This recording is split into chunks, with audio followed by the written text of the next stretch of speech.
هو انتوا فاكرين انه صعب ومش هعرف اعمله؟ ده شوية دقيق ومية وقمت على طول حضرته وجهزته وحمصته وقدمته. سهل جدا جدا جدا. الفايش احلى حاجة في الشتاء كده، المشروبات الشتاء والسقسقة حلو قوي. مين فينا بيقفش على الافران ويقول هو ايه سر الفايش ده وايه سر اللون بتاعه؟ تعالوا النهاردة نعرف كل الاسرار، تحميصته وتسويته وبشوية دقيق ومية وهتحضريه. سمي الله وصلي على الرسول وحطي لي لايك لأول مرة بتشوفيني. اوعي تنسي تتابعيني واوعي تنسي تسيبيلي كومنت حلو زيك تحت. ويلا بينا على طول نعرف اسرار الفايش كلها من البدايه للنهايه، وازاي بشويه دقيق وميه. اول حاجه نص كيلو من الدقيق، هديله طبعا رشه الملح اللي احنا متعودين عليها مع بعض، معلقه كبيره من الخميره الفوريه، كمان هبتدي احط معلقتين 3 كده من السكر، ولو انت عايزاه مسكر شويه زودي شويه سكر. بصي كمان هنا عندي التحويجة الصفرة من العطار، انا حبيت اضيفها بدل الكركم، حطيت نص معلقة. ليه حطيتها؟ عشان تديله الطعم الحلو بقى، تلاقيه مميز كده. رشة بودرة صفار الزعفران موجودة عند اي عطار، رشة كمون كده بسيطة تديله ريحة حلوة كده وطعم حلو. عايز تحطي شمر حطي، عايزة تحطي اي طعم تاني حطي. عايزة اقولك التحويجة الصفرة دي بتبقى محوجة وطعمها حلو قوي قوي قوي، احلى من طعم الكركم فيه. جربيها بالطريقة دي ودوقيها لاي حد هيحتار فيها ويقولك هي طعمها حلو كده ليه انت حاطه فيها ايه. معلقتين من السمنه بس كده عشان تديها طعم حلو برضو ونعومه كده مع القرمشه. ربع كوبايه بس من الزيت، قد ايه اقتصادي جدا وبيرمي معاكي كميه كبيره. اخلطي المقادير مع بعضيها قبل ما تضيفي اي ميه، وبعدين هننزل بالميه الدافيه بتاعتنا شويه بشويه لحد ما العجينه بتاعتنا تلم وتبتدي تتشكل معايا. خلاص بتعجن بميه دافيه، مش محتاجين اي مقادير، يعني شويه دقيق وميه كده وربع كوبايه زيت يبقى متحضر معاكي وزي الفل. شايفه اللون الكهرمان بتاعه ده من لون صفار الزعفران اللي حطيناه رشه بسيطه خالص منه، ما تكتريش لا يقلب معاكي برتقاني. والتحويجه الصفراء اللي حطيناها. طب انت مش لاقيه التحويجه الصفراء دي ومش متوفره عندك، مع انها موجوده عند اي عطار وهتلاقيها ببساطه، تقدري تحطي نص معلقه من الكركم. خلاص كده او كده اللي يريحك. خلاص عجنت العجينه، حطيت نقطتين زيت كده في البوله، وهجيب العجينه بتاعتنا لونها حلو جدا ومماثل قوي قوي قوي نفس لون الافران، بس التركايه بتاعت التحويجه هتضيف لها طعم احلى بكتير.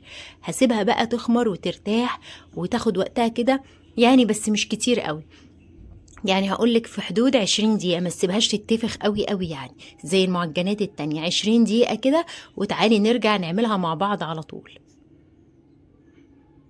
بعد ما عدى 20 دقيقة تقريبا هبتدي اخرج اي هوا منها كده وعلى المفرش بتاعنا، ونبتدي نقطع قطعة منها، او انا هقسمهم على قطعتين كده بالتساوي. اخلي كده عيني ميزان واحاول اخليهم قد بعض بقدر الامكان، بالنظر كده اظبطهم، بس كده هما تقريبا قد بعضيهم.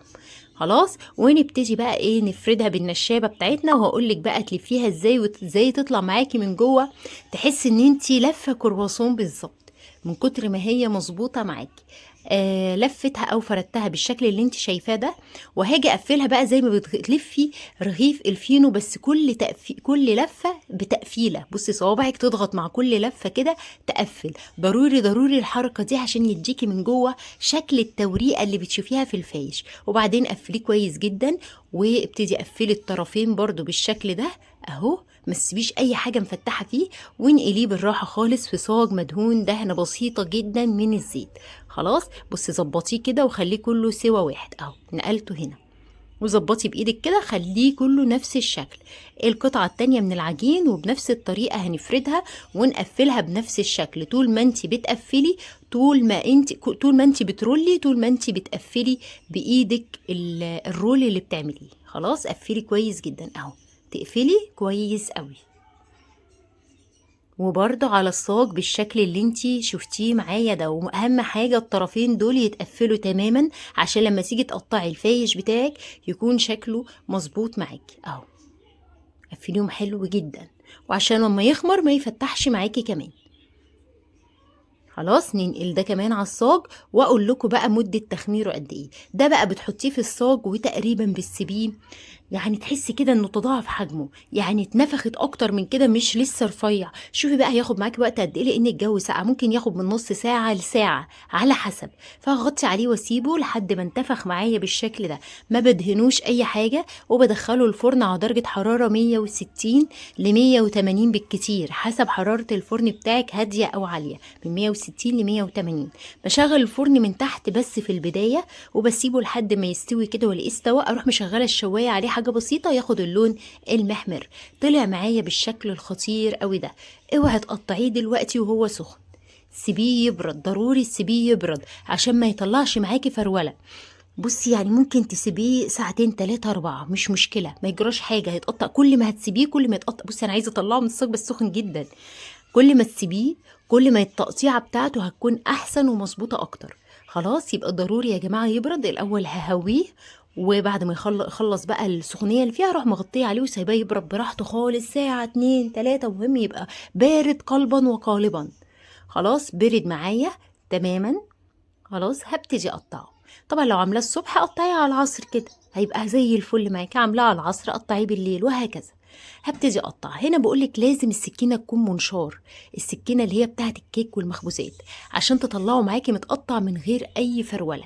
تحديد السمك حاجه ترجع لك في حدود يعني عرض الصباع كده، يعني مقاس صباعك كده وتروحي مقطعه، يطلع معاكي سمكه حلو قوي، يشرب معاكي الشاي، ما يبقاش معضم، ما يبقاش في نفس الوقت طري. كل ده يبقى متظبط. عايزه اقولك وهو طري كده لسه متحمص، طعمه تحفه تحفه. يعني اللي بيحبه كده هياكله كده، واللي بيحبه متحمص هياكله متحمص. هرصه بقى في صاج وادخله الفرن على اهدى درجه حراره، وارفعي الشبكه فوق خالص وسيبيه براحته لما يتحمص ويحلو. سيبيه بقى في الفرن كده، هيتحمص ويحلو. واهدى درجه، ما تعليش النار عليه، مش عايزينه يتحرق، احنا عايزينه يتحمص على نار هاديه بهدوء. فاهميني؟ فهنسيبه في الفرن يتحمص على راحته، الشبكة فوق خالص، مش مستعجلين. ياخد التحميصة المظبوطة، يقوم يعيش معاكي 6 شهور سنة. لو سبتيه مش هيبوظ، التحميصة التمام تعيشه معاكي.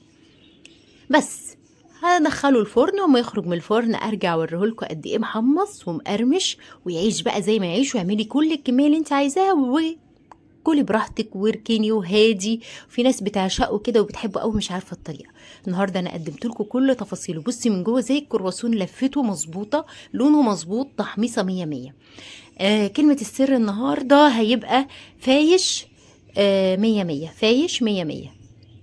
لو كتبتي لي فايش 100 100 تحت في الكومنتات، هعرف ان انت تابعتيني للنهايه وسمعتي كل كلمه في الفيديو. اكتبي لي في الكومنتات فايش 100 100، يبقى انت تابعتي كل كلمه في الفيديو. بس الكميه ما شاء الله لا حول ولا قوه الا بالله كبيره جدا. هعرف انك تابعتي لي للنهايه. واوعي تنسي تحطي لي لايك والشير، الشير الشير الشير الشير على قد ما تقدري. بحبكم جدا. تعالوا نكسرها مع بعض ونشوف الفايش 100 100 100 100 ولا مش 100 100. بصي محمص ومقرمش جدا. بصي الكسره، بصي الله اكبر، تحفه تحفه تحفه. جربوه بطريقتي هيعجبكم جدا. فايش 100 100 كلمه السر بتاعتنا النهارده. بحبكم جدا، اشوفكم على خير فيديو جديد. ها، سلام.